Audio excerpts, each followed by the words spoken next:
जय हिंद साथियों, मैं अपने इस वीडियो में आपका पुनः स्वागत करता हूं। दोस्तों, आज हम लोग बात करेंगे बल किसे कहते हैं, यानी बल क्या चीज़ है, जिसको अंग्रेजी में कहते हैं फोर्स। देखिए, बल की अगर बात करें तो बल को हम और नामों से भी जान सकते हैं। आम बोलचाल की भाषा में हम लोग बल को ताकत भी कहते हैं या फिर इसको हम लोग दम भी कहते हैं। अक्सर आप लोगों ने गाँव में वगैरह में सुना होगा तो लोग कहते हैं कि हम देखते हैं तुम्हारी कितनी ताकत है या फिर देखते हैं कितना दम है। तो इस तरह के शब्द यूज करते हैं। तो एक्चुअली वो दम या ताकत जो शब्द बोलना चाहते हैं वो बेसिकली बल के बारे में कहना चाहते हैं।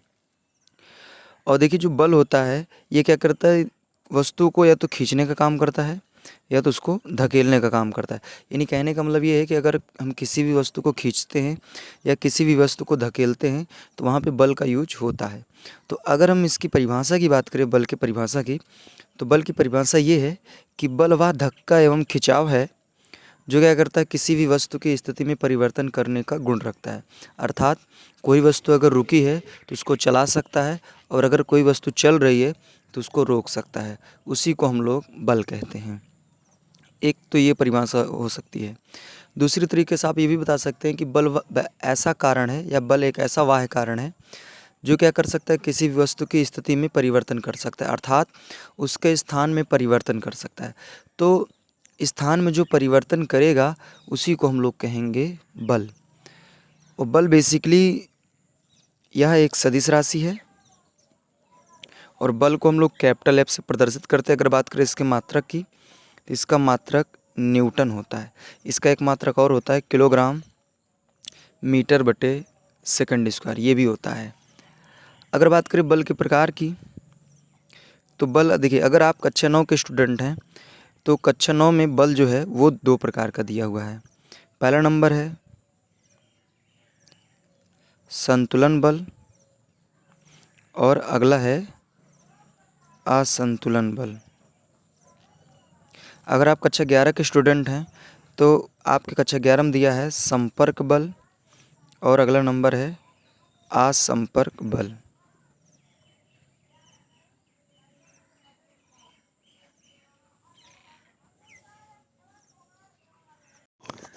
पहले हम लोग समझेंगे संतुलन बल क्या चीज़ होता है।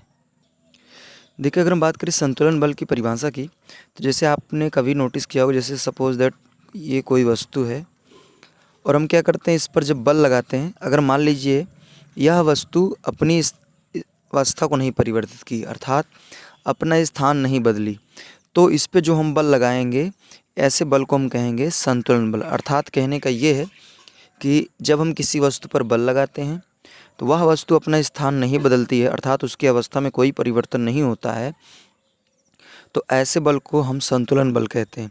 एक्चुअली संतुलन बल इसलिए कहते हैं क्योंकि न्यूटन के तृतीय नियम के अनुसार जब किसी एक वस्तु पर आप बल लगाते हैं तो वह वस्तु भी विपरीत दिशा में बल लगाती है। तो ये वस्तु अगर अपना स्थान नहीं बदली तो इसका अर्थ ये है कि जितना बल इधर से लगा था, अपोजिट में ये वाली वस्तु क्या की उतना ही बल लगा दी, तो इस वस्तु का जो बल था वो बैलेंस हो गया, बराबर हो गया। तो जिस वजह से ये वस्तु अपने स्थान को नहीं बदली, और ऐसे बल को हम लोग कहते हैं संतुलन बल। अब अगला नंबर समझते हैं असंतुलन बल क्या है। तो असंतुलन बल की परिभाषा ये है कि जैसे मान लीजिए अगर इसी वस्तु की बात करें, अगर हम इस पर क्या किए, बल लगाए और ये वस्तु अपना स्थान बदल दी, तो वस्तु पर इस तरह के लगे बल को हम लोग असंतुलन बल कहेंगे। अर्थात कहने का ये असंतुलन इसका नाम इसलिए पड़ा क्योंकि देखिए, अगर ये वस्तु अपना स्थान बदल दी तो इसका मतलब ये है कि इधर से जो बल लगा था, अपोजिट में जब ये वस्तु इस पर बल लगाई थी, इसका मान कम हो गया, जिस वजह से ये वाला बल जीत गया और ये क्या किया, इस वस्तु को आगे की ओर खिसका दिया।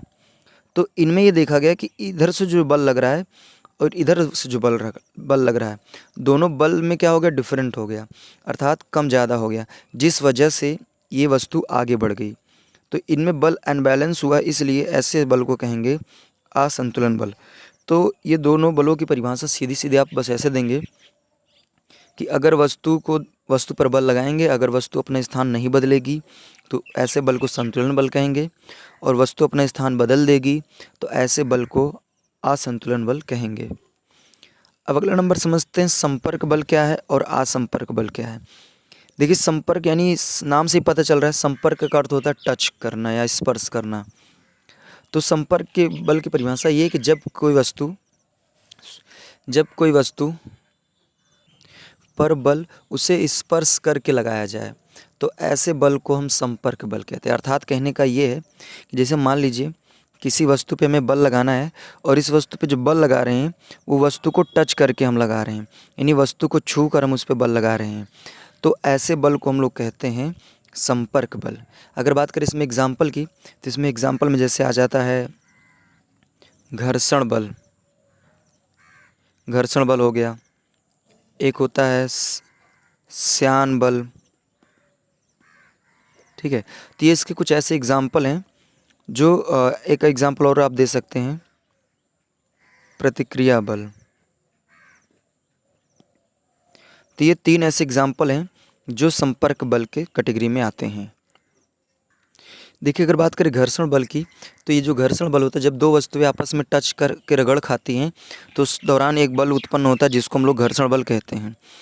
श्यान बल की परिभाषा ये जैसे आपने कभी नोटिस किया हो, जैसे पेड़ की ये डाल है, सपोज दैट ये पेड़ है और ये पेड़ की डाल है, तो आपने कभी डाल को नीचे की ओर अगर खींचा होगा तो आप ऐसा फील किए होंगे कि डाल क्या कर रही है, हमको ऊपर की ओर खींच रही है। तो ये जो बल है इसी बल को हम लोग श्यान बल कहते हैं। तो यहाँ पे भी यानी ये जो आप खींचे तो ये वस्तु आपको अपनी ओर खींचने का प्रयास कर रही है, तो यानी यहाँ पे जो ये बल लग रहा है जब आपने इसको स्पर्श किया तब जाके ये बल लग रहा है, तो इस बल को हम लोग श्यान बल, साथ ही साथ ये संपर्क बल की श्रेणी में आ जाएगा। उसी तरह प्रतिक्रिया बल क्या होता है, अभी मैंने आपको बताया कि जब किसी भी वस्तु को आप धक्का देते हैं तो वह वस्तु भी क्या करती है, अपोजिट में बल लगाती है। तो यहाँ पे देखिए जब ये इस वस्तु में जब ये वस्तु इस पर बल लगा रही थी तो जब ये वस्तु इसको टच की थी तभी जाके इस पर बल लगाई है, तो यानी कहने का मतलब स्पर्श करने के बाद ही इस पर ये बल लगा रही है, इसलिए इसको हम लोग संपर्क बल की श्रेणी में रख सकते हैं और ऐसे बल को ही हम लोग प्रतिक्रिया बल कहते हैं। अब आइए हम लोग समझते हैं कि असंपर्क बल क्या है। तो असंपर्क बल का मतलब है कि जब किसी वस्तु पर बल लगाया जाए और वस्तु को बिना स्पर्श किए अर्थात बिना टच किए अगर उस पर बल लगाया जाए तो ऐसे बल को हम लोग कहते हैं असंपर्क बल। इसमें एग्जाम्पल की बात करें तो इसमें पहला नंबर आता है चुंबकीय बल, चुंबकीय बल, और दूसरा नंबर आता है गुरुत्वाकर्षण बल। अगर बात करें चुंबकीय बल तो आपने नोटिस किया होगा जो चुंबक होता है वो किसी भी लोहे की वस्तु को अगर खींचता है तो आपने देखा होगा कि बिना छुए उसको खींच लेता है, तो वो असंपर्क का उदाहरण है। उसी तरह गुरुत्वाकर्षण बल आपने नोटिस किया कि आप जब भी किसी भी चीज़ को फेंकते हैं ऊपर की ओर तो आपने देखा होगा कि वो वस्तु जो होती है वो पृथ्वी की ओर जाके गिरती है, अर्थात नीचे ही जाके गिरती है। एक्चुअली होता इसलिए है कि पृथ्वी के अंदर एक ऐसा गुण होता है जो क्या करता है, सारी वस्तुओं को अपनी ओर खींच लेता है। और यहाँ पर जैसे मान लीजिए आप किसी चीज़ को ऊपर की ओर फेंकें तो जब वस्तु ऊपर जाती है तो उस वस्तु का और पृथ्वी का कोई संपर्क नहीं होता है, यानी एक दूसरे से दोनों टच नहीं होते, लेकिन फिर भी पृथ्वी क्या करती है, उसको अपनी ओर खींच लेती है। तो ये भी एक असंपर्क बल का उदाहरण है, यानी वस्तु को बिना स्पर्श किए अगर उस पर बल लगाया जाए तो ऐसे बल को हम लोग कहते हैं असंपर्क बल। तो उम्मीद करूँगा दोस्तों आज हमने बात किया बल के बारे में। देखिए ये जो मेरा वीडियो है बेसिकली अगर आप कक्षा 9 के स्टूडेंट हैं तब भी आपके लिए बेनिफिशियल है, और आप 11th के स्टूडेंट हैं तब भी आपके लिए बेनिफिशियल है ये।